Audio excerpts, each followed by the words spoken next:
In my opinion, the Souls-like genre has been stuck chasing the old tired warhorse that is Dark Souls 1. They've got most of the features down. When I think of Dark Souls 1, I think of boss fights. I think of the corpse collecting walk of shame. I think of an interconnected map. I think of the pain and the depression of a dying world. But the thing that's missing from a lot of other Souls-likes is the humor. In a cutscene, we see a knight-looking fella dropping me a key. How bizarre. Outside of the cell, something big's stomping around. Then you see Big Chungus. How bizarre. Meanwhile, a glowing trail of sticky notes is teaching you how to play the game. How bizarre. You get to the first bonfire, you see a set of doors, you open them, and you see another note on the ground. Get away. Anyone in here? What is this message? Get away. Oh, shit! Oh my god, you're sexy. Let's say you died here. The first joke is evident, but it has multiple layers. You trusted the glowing sticky notes, and this one piece of candied you into death by Snoo Snoo. You might even assume this big boy from the roof is the same big boy that was in the basement, and be freaked out by how it ended up in the attic so fast. And now you're back outside once more, and if you're anything like me, you look up after something falls on top of you in a where did that come from kind of reflex. And you'll see a window perfectly positioned to see Big Sexy standing up on the top rope. If I'd bothered to look up as I was opening the door, I also would have seen his little belly sticking out. I'm hearing big step. Oh. I see. Have I just spoiled that for myself because I was looking up? I was like, I hear something. And what's more, once inside the room, the door is locked behind you, but there's an open door on the left. But you might not have seen it because there's a crowd of jars conveniently, these were placed here on purpose for a reason, blocking your view, and a glowing note on the ground to tunnel vision you. Get away. Whoa! Whoa! Are you kidding me? Okay, nope. Whoa! How the hell? Wow. So now, either you spotted the door and you escaped the monster, feeling smug and superior, or you didn't notice and are gonna spend a lot of time panicking before realizing the door is open in a whoa, was that always there kind of way. Okay, I don't know, maybe I was supposed to kill that thing.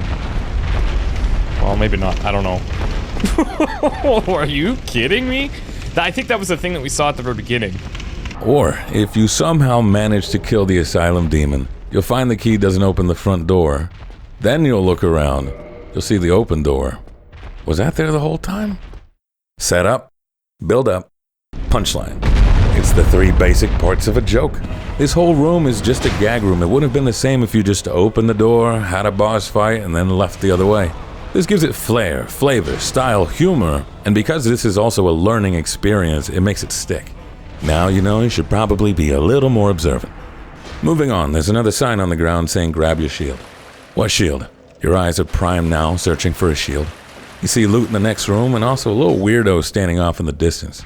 You probably think, I'm fine, all the others have been docile, and even if this one isn't, he's pretty far away.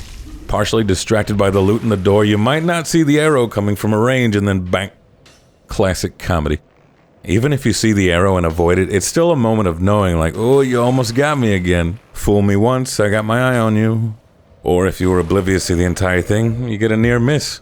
This is the emergent humor only video games can do. Makes it fun to play, also fun to watch. And it just keeps going, teaches you how to dodge, throws a boulder at you.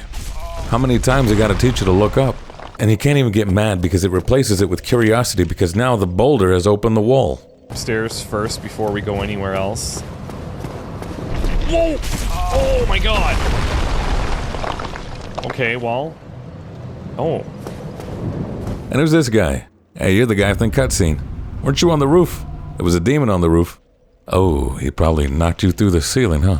And they do this over and over again in so many different ways. Watch where you're standing, watch where you're looking. Who's this guy? Oh, what the hell is that? What the hell is that? What the hell is that? What the hell is that? That's a huge club. That's a huge club. And it rarely ever feels so bitter. There's usually a fair chance to spot them out beforehand, and the jokes aren't always lethal, and if they are, they tend to be easy to recover from. There's a bonfire before and after Fatty, and a door that goes back to the first bonfire. You also get homeward bones throughout the game, which is kind of like a safety word. And this isn't to say that the jokes are all perfect, or that they always land. Capper Demon in the Closet was a little mean-spirited and the run back got old both ways. Hell, I'm not even saying they're intentional, it's just what ended up being made. But there is some semblance of humor here. You can feel it, but most importantly, you can feel when it's not there. Especially when you get around to areas like Lost Izalith, which is fine because it's a miracle that part of the game was even finished. I don't imagine there was much time to add jokes.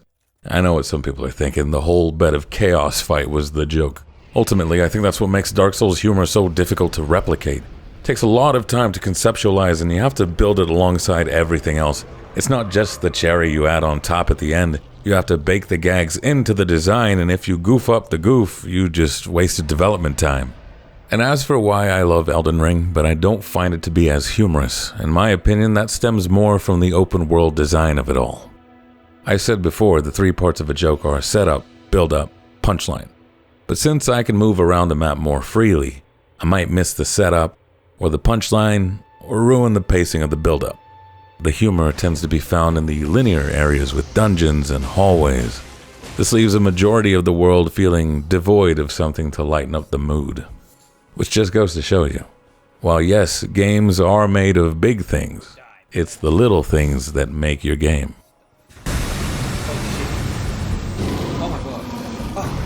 Thank you for watching. Holy shit.